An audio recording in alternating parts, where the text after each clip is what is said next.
Welcome back. In this video, we'll be discussing the second of the three parts of an essay, which is the body. We'll be talking about the parts of the body, specifically the parts of a body paragraph, as well as the purpose of each of those constituent parts, as well as the purpose of the body in general. Before we discuss the body specifically, let's again review the different parts of the essay. We know that the essay consists of three parts, these being the introduction, body, and the conclusion. In previous videos, we've talked about how the introduction is designed to both introduce the topic and engage the attention of the reader. This is really critical for the success of the essay, because if the reader is not engaged and the reader does not have a clear sense of the topic or a clear direction and guidance for the rest of the essay, he or she is unlikely to read the rest of the essay. And even if he or she does read the rest of the essay, the likelihood of the reader's comprehension being very strong or very clear is low. So the introduction serves that critical purpose of getting the foot in the door, so to speak, and giving your essay the chance, in fact, the opportunity to actually communicate to the reader. And so if the reader can make it through the introduction, if the introduction can provide that really strong first impression, the reader then gets the opportunity to tackle the body. We know that the body then has the purpose of providing additional details, for example, pieces of evidence or illustrative examples about the topic. So the body's job is to persuade or convince, quote unquote, the reader about whatever the topic is about. If I'm writing about World War II, and my main purpose in the essay is to discuss the causes of World War II, then I will introduce the topic briefly and generally in the introduction before delving into greater detail in the body. I might choose to write about the various geopolitical factors that led to World War II. I might talk about the historical factors, such as the state of Germany following the end of World War I. I might even talk about some of the cultural issues affecting countries like the United States and Japan to provide additional context as to that war. In my conclusion, once I have gone through all of the various details and the so-called meat of my essay, again, think about the hamburger. The body represents the meat. In some cases, it's the central component of the essay overall. I then need to answer the so what question. The so what question refers to that essential lesson or takeaway about your essay. Why read the essay? What is the reader supposed to understand or learn as a result of engaging with your essay? That conclusion is therefore really important. If the reader is still asking himself or herself, so what? Why did I spend my time reading this essay? The essay has not done an effective job at communicating to the reader. And that could be a flaw somewhere in the body, a flaw somewhere in the introduction, in the conclusion, or even throughout the entire essay.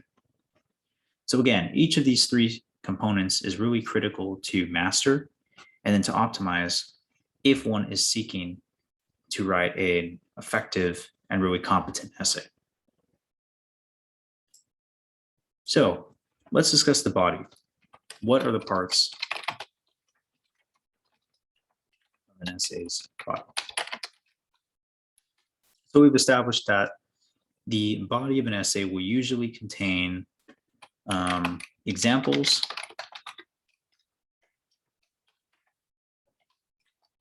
evidences, and supporting details about a particular topic. In a standard essay, we would divide each of these examples, evidences, and supporting details into a paragraph each. Most students and teachers are familiar with the 5-paragraph essay.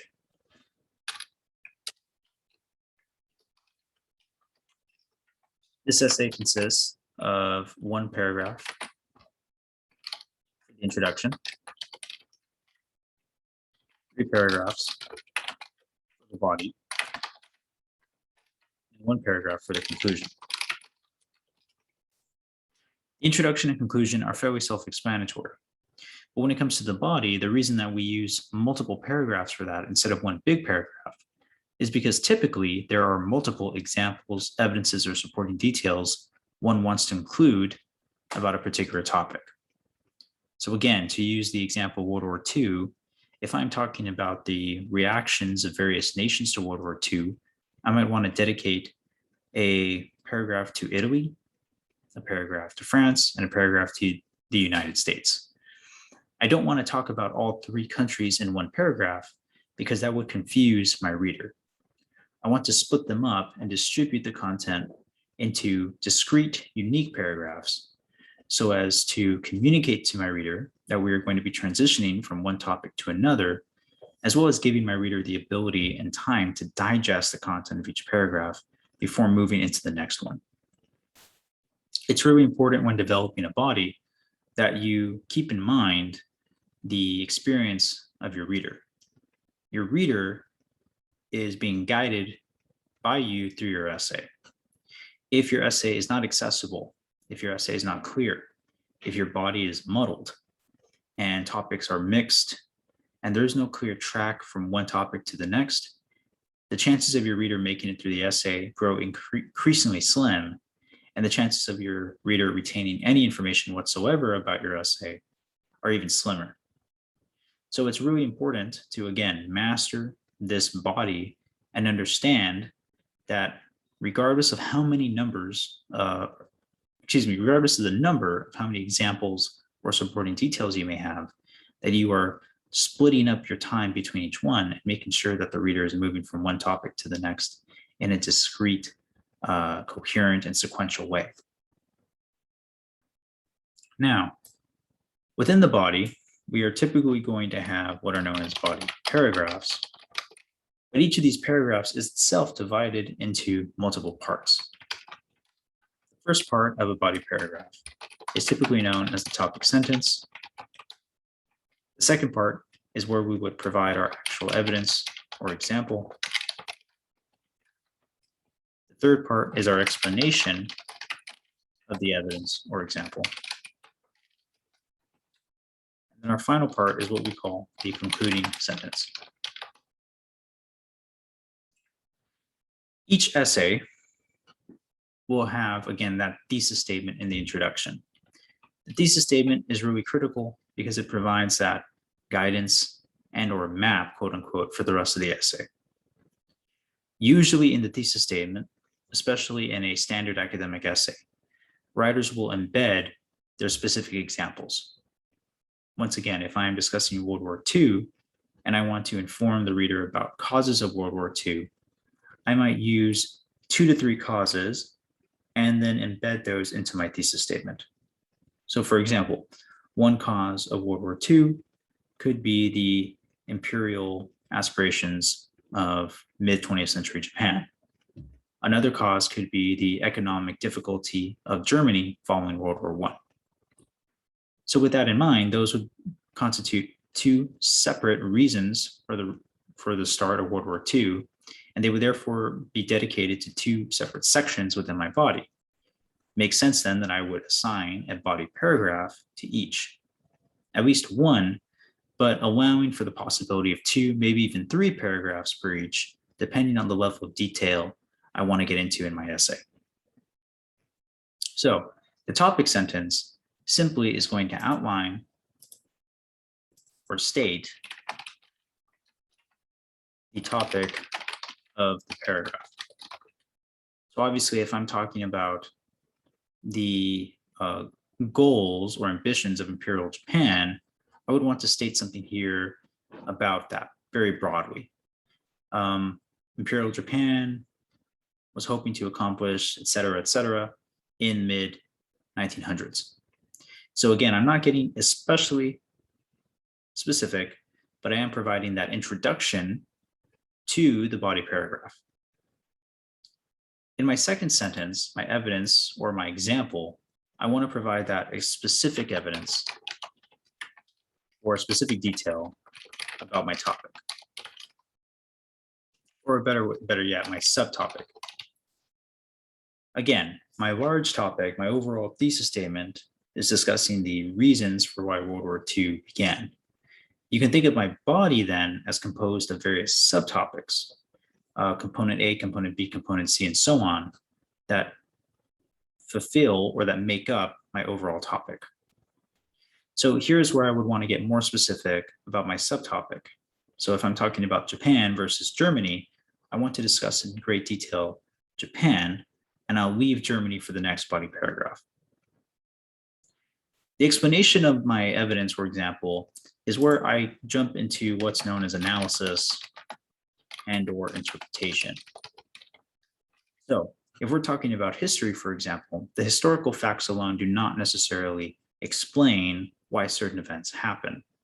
That falls then onto the reader to create the narrative or story, literally history, and connect event A to event B, and then to provide some sort of contextualizing narrative. So my explanation of my evidence must then explain how that specific detail I outlined previously supports or illustrates my subtopic.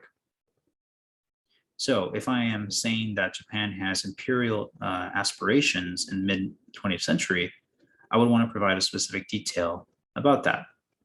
For example, attack on Pearl Harbor could serve as an example of that imperial ambition. My explanation then has to connect the attack on Pearl Harbor to the imperial ambitions of mid-20th century Japan.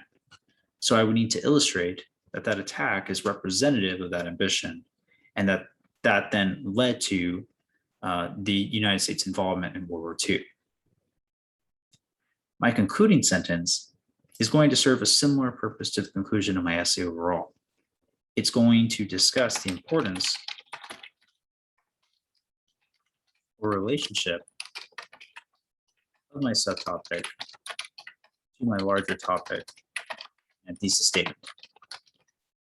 So the concluding sentence, similar to the conclusion of the essay in answering the so what question, must answer the question of how this particular subtopic supports my main topic. If my main topic is, again, the causes for World War II, or at least the contributing factors, then I would want to make clear how my discussion of Imperial Japan is supporting that discussion about the causes behind World War II. You'll see that there's a sense of circling back. I am moving from this final sentence back to my topic sentence. And in general, this topic sentence is moving back to my thesis statement, which exists above my body. So an effective essay will always be reinforcing the various main points, the main subtopics, and each subtopic will then be responsible for reinforcing the overall topic of the essay. In this case, the reasons and causes behind World War II. You'll notice, of course, that the structure of the body paragraph resembles very closely the structure of the essay overall. When discussing the essay previously, I made the point and emphasized that an essay is really just a combination of various smaller units of writing nested together for the purposes of providing a more detailed, thorough message to the reader. If I wanted to explore the various reasons behind World War II, a simple paragraph, 3 to 5 sentences, is insufficient. It is not enough to talk about just Imperial Japan. I must also talk about Germany, Europe, the United States, and so on and so forth. And so because that topic is so robust and so detailed and so demanding of a more nuanced take and approach, I must then use an essay. I must then break that topic into subtopics to do it justice. My body paragraphs, or more accurately, the sections of my body, are then used to address each of those various subtopics. The reason I say sections as opposed to paragraphs is because a body will not necessarily be composed of simply 3 to 5 paragraphs. In a standard 5-page essay, one will have the 1 paragraph introduction, the 3 paragraph body, and the one paragraph conclusion. But if I increase the length and rigor of the essay, if I have a 20-page essay, for example, my introduction might only be 4 to 5 pages, no longer paragraphs, but actual pages. It might resemble itself a singular essay. My body then might take 10 pages in order to clearly articulate, and the body itself could resemble 1 to 2 essays. Then, of course, my conclusion itself would be another essay that nonetheless still has the purpose of providing and answering the so what question. So with this, it's important to not get too married to the idea that an introduction must be one paragraph, that the body must be 2 to 3 or 4 paragraphs only, and that the conclusion can only be 1 paragraph. These sections of the essay are flexible. They are as short or as long as the essay warrants. But what will not change is their essential function. A one paragraph introduction still serves the same function as a 5-page introduction or a 20-page introduction. All three exist to engage the reader's attention and introduce him or her to the topic. The body has the same function as well, regardless of the length of the essay, providing descriptive details and illustrating examples for the topic in order to make clear to the reader what the topic is and why it's important. And finally, the conclusion will continue to answer that so what question, really reinforce that essential takeaway and make it plain to the reader what his or her lesson should be from reading the essay.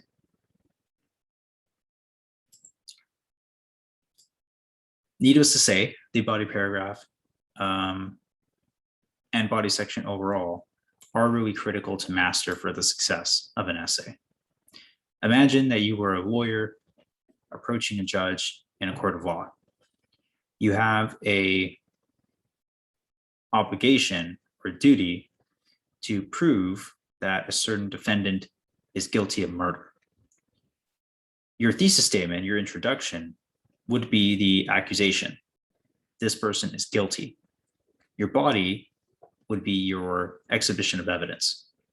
The success of your case relies upon your ability to choose the most effective pieces of evidence and then to link them together with the most effective and compelling narrative. Think of your body in a sense as storytelling. It is an opportunity for you to not only select the evidence and examples you think are most telling and representative of your topic, but they are also an opportunity for you to cohere those evidences and examples together in order to most effectively represent the topic and communicate to the reader what it is you want him or her to take away from your essay. With this in mind, this will conclude our discussion about the body, which is again the second part of the essay. In future videos, we will delve into writing sample body paragraphs, and you will see more clearly how to construct a body paragraph, as well as how to maximize its effectiveness. Thank you again for your time, and I will see you in the next video.